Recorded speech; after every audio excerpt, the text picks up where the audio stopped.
Estamos de volta com mais um OAB Comunidade, hoje tratando de Previdência Social. Você também pode participar enviando sugestões para o e-mail oabcomunidade@tvfarroupilha.com.br ou ainda através do telefone 3268-1811. Continuando o nosso debate sobre Previdência Social, eu gostaria de saber do Dr. Matias, antes a gente estava falando no primeiro bloco de tempo, de contribuição, né, e outros assuntos. E aqui na Serra a gente vê muito também a questão do trabalho rural. Como é que funciona essa contagem, né, de período do trabalho rural?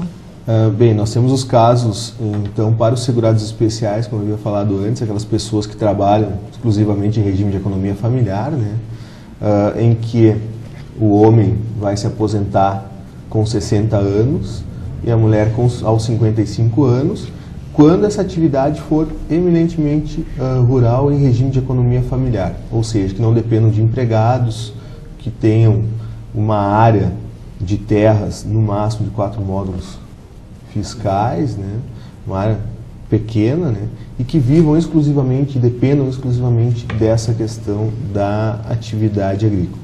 E também a gente se depara muito no próprio dia a dia, naqueles casos em que a pessoa necessita para, por exemplo, a aposentadoria por tempo de contribuição, né? A mulher lá com 30 anos e o homem com 35 anos de contribuição, que ela necessita averbar um período que ela possuía enquanto segurado especial. Como é feito isso? Geralmente aquelas pessoas que vêm do interior, né, que residiam no meio rural e trabalhavam com seus pais nessa atividade agrícola, né? A legislação vai dizer que é só a partir dos 14 anos que pode haver o reconhecimento desse trabalho nessa condição de segurado especial, mas, em verdade, se admite a partir dos 12 anos de idade aquelas pessoas em que os pais trabalhavam, dependiam, residiam no meio rural, as pessoas podem fazer uso desse período trabalhado, se utilizando, por exemplo, os documentos dos pais. Quais documentos, né? Talão de produtor rural, comprovante de recolhimento de TR, escrituras de áreas de terras, certidões de batismo são aceitas, títulos de eleitor antigo, quando constava atividade de agricultor, comprovantes de escolaridade de escola rural. Então é uma série de documentos que a pessoa pode se utilizar para quê? Para quando ela tiver um determinado tempo de contribuição que ela possa averbar isso, né? Que somado esse período rural, lá com os pais, ainda na pré-adolescência, digamos assim, até o momento em que ela ou casou ou passou a contribuir para o sistema, para que ela possa somar ao tempo já contribuído na atividade seletista, na atividade urbana, e faça jus a se aposentar, né? Então, há essa possibilidade de se averbar, que a gente chama, que é o quê?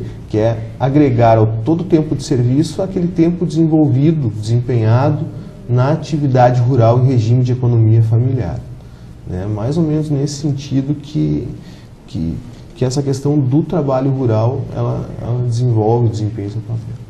É importante que as pessoas saibam que existe essa possibilidade de elas provarem por outros meios, né, esse período, né, de trabalho rural, porque muitas vezes o que a gente vê, que muitas vezes os talões de produtor se perderam, né, se extraviaram com o tempo, às vezes são documentos antigos, antigamente não tinha essa preocupação em si de guardar, e muitas vezes a pessoa até chega a desanimar, pensando, mas eu não tenho mais os blocos, eu não tenho como provar. Mas muitas vezes ainda consegue fazer a prova, né? Sim, consegue fazer a prova. Por quê? Porque a lei fala em início de prova material, ou seja, eu não preciso apresentar um documento ano a ano, ou, por exemplo, somente o talão de produtor rural. Eu tenho uma série de outros documentos que comprovem essa condição de trabalho rural. E, afora essa prova material, que a gente chama essa questão documental, a pessoa pode fazer uso de uma justificação administrativa no próprio INSS, em que ela vai prestar uma entrevista contando dessa condição, como funcionava esse trabalho, além, é claro, de se utilizar de testemunhas que a conheciam da época, que presenciaram todo esse trabalho rural realizado. E, em muitos casos, depois ela pode Se o INSS não aceita, em alguns casos, ela pode fazer uso da via judicial para isso. Certo. E além dessa questão do trabalho rural, a nossa região também tem um trabalho urbano, né, muito forte. Exato. E até pelo tipo, né, das indústrias que existem aqui, metalúrgicas e todo tipo de indústria, a gente vê bastante no dia a dia também casos de acidentes de trabalho, né? E eu queria saber do Dr. Isaías se existe algum benefício específico para esses casos, como é que funciona. Gostaria que o senhor falasse um pouquinho para a gente. Aqui então nós entramos naquela espécie dos benefícios por incapacidade. Quando o trabalhador sofre algum acidente no seu trabalho, que ele fica por um determinado tempo incapacitado para desenvolver a sua atividade, então a Previdência Social lhe concede o benefício de auxílio acidente do trabalho, né? Feito isso, no momento que ele ser recuperado desse acidente, né, das suas lesões, ele volta ao trabalho. Caso desse acidente resultar alguma sequela, né, que diminua a capacidade elaborativa dele, ele terá direito ao auxílio acidente, que corresponde a 50% do valor do seu salário e benefício, né? Isso porque, como ele teve uma redução da sua capacidade, né, ele não vai mais poder desenvolver a sua atividade da mesma forma que ele desenvolvia. Então, é essa proteção da Previdência Social para que ele tenha, com essa redução, como se manter... É praticamente uma espécie de seguro. Exato. Para que não fique desamparado. Não fique desamparado. Que é um seguro social. Exato. Até porque ele já não vai mais ter condições de desenvolver toda uma atividade. Né? Isso aí. Vai haver uma redução mesmo parcial, mas que vai continuar. Mas que continua. E nessas questões, né, de lesão por trabalho, além de acidentes do trabalho propriamente, a gente também vê que muitas vezes surgem doenças incapacitantes em decorrência, né, ou do trabalho ou doenças advindas de outras causas, mas que deixam a pessoa incapacitada para o trabalho, né? E eu gostaria que o Dr. Matias falasse um pouquinho para os nossos telespectadores como é que funciona essa questão de afastamento do trabalho em razão de alguma doença, como é que funciona, se tem benefício específico, como é que funciona? Nesses casos de incapacidade para o trabalho, né, primeiro nós temos uma verificação de incapacidade temporária, né, em que o segurado, por exemplo, ele se afasta do trabalho, até o 15º dia ele está simplesmente afastado do trabalho, o seu empregador está pagando essa parcela, né, no seu salário. A partir do 16º dia, ele ingressa com um pedido de benefício de auxílio-doença. Ele faz jus a um benefício de auxílio-doença. O que é esse benefício de auxílio-doença? Né?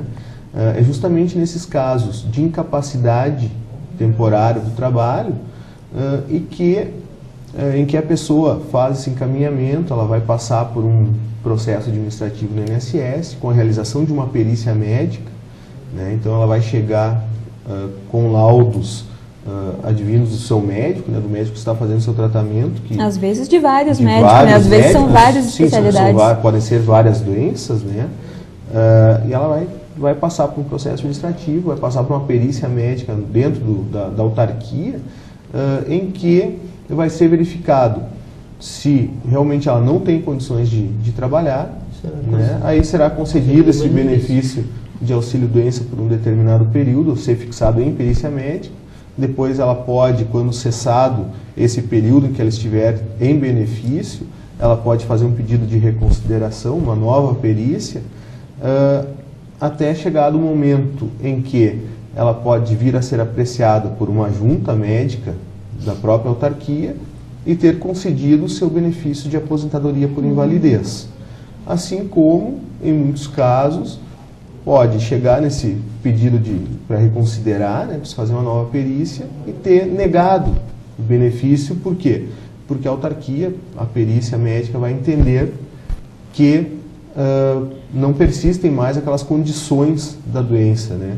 E aí, nesses casos, a parte, se sentindo prejudicada por essa decisão administrativa, pode fazer jus também a pleitear o benefício na área judicial, né, na via judicial, para que seja concedido judicialmente esse benefício de auxílio-doença e dependendo da tramitação do processo, da gravidade da doença, da sua redução da capacidade de trabalho, se transformar em aposentadoria por invalidez previdenciária.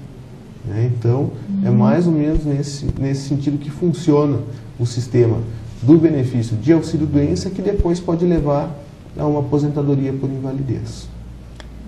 O Dr. Matias falou, né, agora em negativa, né, de benefício. O que as pessoas devem fazer no caso do INSS não reconhecer algum tipo de benefício? Deve fazer recurso no próprio INSS? Deve buscar via judicial? O que os senhores podem dizer para os nossos telespectadores a respeito disso? Que procedimento que elas devem fazer quando tem alguma negativa do INSS? Eu vejo assim, o profissional melhor qualificado para ver se uma pessoa está ou não incapacitada é o próprio médico do segurado, que é ele que tem todo o acompanhamento, às vezes de longa data do segurado, né? Ele tem todo o conhecimento. E o que ocorre? A partir do momento que então, o INSS chama, ou novamente, no caso de quando cessa o benefício, chama novamente o segurado para uma nova avaliação, ela procura o seu médico, um laudo técnico, né, do médico que está ali acompanhando, e muitas vezes o médico diz, não está apto. E o que ocorre? Vai na perícia no INSS e o perito, não desmerecendo o profissional, né, que atua nessa área, muitas vezes ele nega, às vezes não é especialista. Vamos supor, o segurado tem um problema de coluna, aí teria que ser um ortopedista. Teria que ser ortopedista, ou tem um problema de depressão psiquiátrica. E, na verdade, os peritos do INSS muitas vezes são clínicos gerais. Exato. Né, e acaba por haver essa questão de interpretação de laudos. Né? Exato. Então, assim, sempre se orienta, né, nesse caso de indeferimento, assim, os recursos internos que a Previdência Social dispõe são muito demorados, podem demorar até 2 anos. Exato. Então, assim, nesse período, houve um indeferimento, se sentiu lesado por aquela interpretação da perícia, ou em caso de concessão de benefício também ocorre, de aposentadoria, por exemplo, procure um profissional, né, um profissional do direito, e faça jus ao acesso à justiça. Vai discutir judicialmente esse benefício. Aí na esfera judicial é designado um perito específico para aquela área de doença que a pessoa E que a perícia não será realizada no INSS. Não será realizada dentro da agência do INSS, é um perito, é um terceiro. Perito de confiança do juízo, que vai avaliar e vai apontar realmente as condições. Se são temporárias ou permanentes. Né? E aí vai depender muito das conclusões que chegar a esse lado. Certo. Bom, falar de previdência social é um assunto, né, bastante amplo, que interessa também a toda a comunidade, né, interessa a todos. Com certeza podemos fazer vários programas sobre o assunto. Tá? Mais uma vez eu agradeço a presença dos nossos convidados, Dr. Isaías, Dr. Matias Guevara, tá, que vieram aqui hoje falar um pouquinho de previdência social. Já se sintam convidados para participar de outros programas falando, né, de repente mais especificamente de algum benefício, alguma situação. Tá? Agradeço mais uma vez a presença dos nossos convidados e convido também a nossos telespectadores a participar, enviando sugestões através de e-mail, telefone, e até a próxima.